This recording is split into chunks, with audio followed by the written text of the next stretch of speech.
Every parent's worst nightmare has got to be to lose a child, especially to suicide. The issue has been of particular concern in Palo Alto, which has seen several teen suicides in recent years. One woman who has devoted herself to addressing the problem is Mary Ojakian, a registered nurse and community volunteer. She's worked closely with California's public higher education systems to improve their mental health services. She serves on a host of boards and committees at the state and local levels, including the Bay Area chapter of the American Foundation for Suicide Prevention, the Santa Clara County Suicide Prevention Oversight Committee, and the Palo Alto Suicide Prevention Task Force Project Safety Net, all of which are aimed at suicide prevention as well as educating the public about it. She's won several awards for her work. She was also a founding member of an informal group of 5 local moms who came together after the life-shattering loss of a child to suicide. Your journey began on December 17th, 2004. Tell me what happened. Our son, Adam, died of suicide. Was his suicide a surprise to you? Absolutely. We're certain, looking back, that he was suffering from severe depression.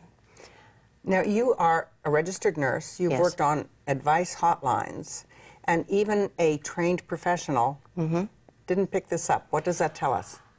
It tells us that suicide is an extremely taboo subject, and that we don't think about it at all.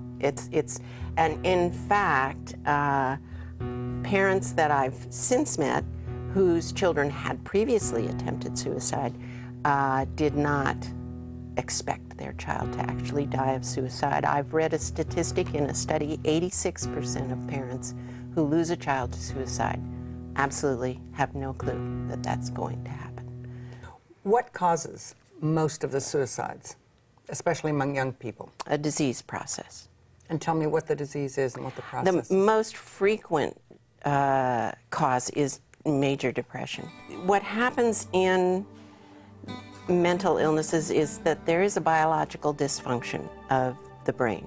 It doesn't think and react like a healthy brain does. And there's a level, a deep, deep level of hopelessness and helplessness that comes about, and a narrowing of a sense of your options, and incredible pain. It's a different kind of pain, but it's incredible pain that there seems to be no other way out of. The sad part of the whole process is that the treatments that are available for these illnesses are actually more effective than, say, for heart disease. The current treatments we have, yes. And at least 2/3, those are the statistics I've seen, of people who have an illness, mostly depression, don't seek help. And the treatment is truly effective. It's not just medicine, there are a variety of treatments. There's a group of sort of crisis intervention things called gatekeeper trainings, and QPR is one of them. I like that one because it's easy to remember. It's like CPR, which is for the heart, as we know.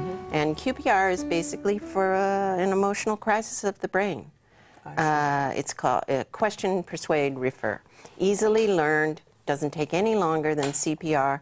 Everybody should know it. It's a first aid technique. If someone goes into an emotional crisis, it's a way of convincing them, you might say, or persuading them, as the word is, to seek treatment. My husband and I often give presentations, and someone always comes up to us, maybe more than one, and says, "Thank you, I've never been able to talk about this with anyone before." That is a problem in our society, and my belief is that when we start talking about this subject, we'll start to find solutions to the tragedy that's happening.